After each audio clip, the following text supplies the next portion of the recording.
সাংবাদিক পৰাগমণি আদিত্যৰ জুবিন গাৰ্গৰ মৃত্যুৰ সন্দৰ্ভত বিস্ফোৰক ফেচবুক পোষ্ট। তেওঁৰ ফেচবুক পোষ্টত লিখিছে যে মিছা কথাৰ মায়াজাল ৰচনা কৰি লাভ নাই। আমাৰ অতিকৈ মৰমৰ জুবিন গাৰ্গ তথা শিল্পী জুবিন গাৰ্গৰ মৃত্যুৰ খবৰ অতি কমেও 8 পৰা 9 ঘণ্টা লুকুৱাই ৰখা হৈছিল। ছিংগাপুৰ জেনেৰেল হাস্পতালত জুবিনৰ নিথৰ দেহ পৰি থকাৰ সময়ত নৰ্থ ইষ্ট ফেষ্টিভেলৰ আয়োজক শ্যামকানু মহন্তই বিজনেছ সামিট অনুষ্ঠিত কৰি আছিল। অসমৰ সংবাদ মাধ্যমত খবৰ প্ৰকাশ পোৱাৰ পিছলৈকে চলি আছিল এই বিজনেছ সামিট। নৰ্থ ইষ্ট ফেষ্টিভেলৰ মূল আয়োজকে কমেও 8 ঘণ্টালৈ নিচেই ওচৰতে থকা হাস্পতাললৈ যোৱাটো দায়িত্ব বুলিও নাভাবিলে।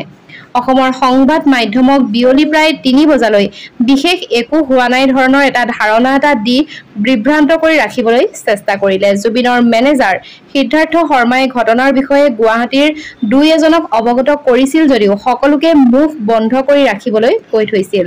ছিংগাপুৰ অসম এছ'চিয়েশ্যনেও প্ৰকৃত সত্য শুকুৰবাৰে বিয়লি 3 বজালৈ লুকুৱাই ৰখাই নহয় বৰঞ্চ এই ঘটনাটোকো গাপ দিবলৈ চেষ্টা কৰিছিল। ইয়টত প্ৰমোদ ভ্ৰমণৰ কাৰ্যসূচী জুবিনৰ মেনেজাৰ সিদ্ধাৰ্থ শৰ্মাৰ সৈতে উপমন্যু তালুকদাৰে চূড়ান্ত কৰিছিল তথা বৃহস্পতিবাৰে নিশা হোটেলত বহু দেৰিলৈকে এক সংগীত অনুষ্ঠান আৰু পাৰ্টিত অংশগ্ৰহণ কৰাৰ পিছত পুৱতি নিশা জুবিনক ইয়টলৈ উলিয়াই নিছিল। ইয়টৰ এই ভ্ৰমণসূচী কোনো সামাজিক দায়বদ্ধতা থকা অনুষ্ঠানৰ পৰিৱৰ্তে কেইজনমান প্ৰবাসী অসমীয়াৰ প্ৰাইভেট বিচ পাৰ্টিহে আছিল। ব্যক্তিগত প্ৰমোদৰ কাৰণে ছিংগাপুৰ অসম এছ'চিয়েশ্যনৰ নাম ব্যৱহাৰ কৰিছিল। এছ'চিয়েশ্যনৰ প্ৰতিজন সদস্যই প্ৰথম CPR ব্যৰ্থ হোৱাৰ পিছৰে পৰা সঠিকভাৱে অনুধাৱন কৰিছিল যদিও দীঘলীয়া সময় বিভ্ৰান্তমূলক প্ৰচাৰ চলাই প্ৰকাৰান্তে ঘটনাক অন্য ৰূপ দিবলৈ চেষ্টা কৰিছিল। শুক্ৰবাৰে বিয়লি প্ৰায় 3 বজালৈ নৰ্থ ইষ্ট ফেষ্টিভেললৈ যোৱা অসমৰ বেছিভাগ অতিথিকে জুবিনৰ বিষয়ে মিছা তথ্য দিয়া হৈছিল।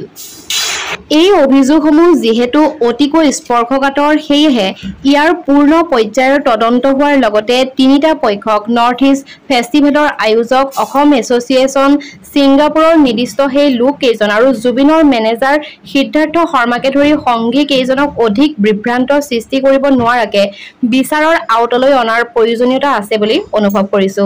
বিষয়টো এনেকৈ এৰি দিব নোৱাৰি। নৰ্থ ইষ্ট ফেষ্টিভেলৰ আয়োজক শ্যামকানু মহন্ত, জুবিনৰ মেনেজাৰ সিদ্ধাৰ্থ শৰ্মা আৰু অসম এছ'চিয়েশ্যনৰ ছিংগাপুৰৰ অভিমন্যু তালুকদাৰৰ সহিতেও কেইবাজনেও এই ঘটনাৰ বাবে আন একো নহলেও দায়িত্বহীন আচৰণ কৰাৰ দুখতেই দোষী।